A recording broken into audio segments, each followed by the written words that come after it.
Deep in the Siberian forest is the record of an explosion that is 1,000 times larger than Hiroshima.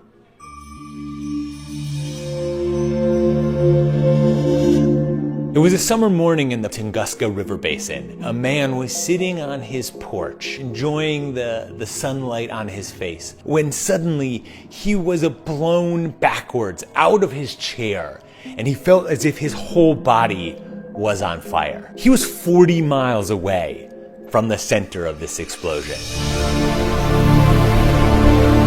Windows shattered for hundreds of miles around. Shockwaves rippled across Europe. The night sky was illuminated for weeks after, and people were able to read their newspapers in the middle of the night from London to Asia. It was 20 years before a scientist was actually able to make it out to the site of this disaster. Leonid Kulik, the chief curator of meteorite collection at the St. Petersburg Museum, made a journey out in 1927. It was an arduous trip. It took forever to get to this remote area in the Siberian wilderness. And what he found shocked him. He found 83 million trees felled in a circular radius covering over 600 miles. At the center of this, the trees stood straight up, burned to a crisp and stripped of their bark and their branches. Locals were at first really reluctant to talk to him. They thought that this explosion had been the work of Agdi, a god who had come down to punish them by destroying their land and their livestock. So 100 years later, there are still questions about exactly what happened at the Tunguska event.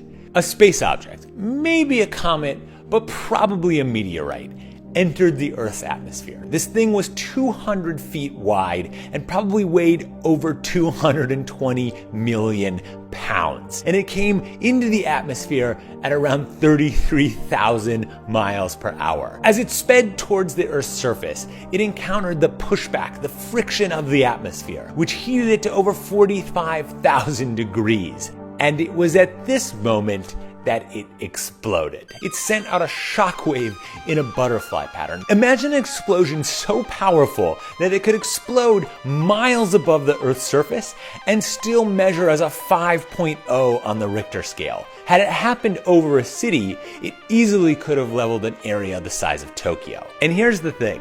Well, it was relatively rare. Astronomers have done the math, and they think an event like this happens roughly every 300 years. So, depending on probability, we've got another Tunguska event in our near future.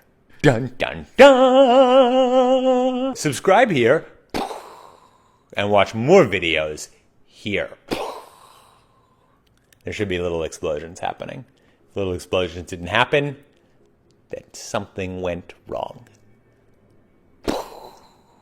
The debate still goes on about whether it was a meteorite or a comet. There are good arguments for both. Some Italian scientists believe that they have in fact found the impact crater, Cecco Lake. Of course, the locals are like, that lake's definitely been here forever. So it's a little bit hard to say. There is a weird theory that it is a kind of a gas vent that was releasing an enormous amount of, methane, I guess, where it created kind of a huge pool of gas in the sky going down to the vent, and then it was struck by lightning, and it was like a wick down to this gas crater, and it exploded in this enormous, insane way. But it's a lot more likely that it was just a meteorite.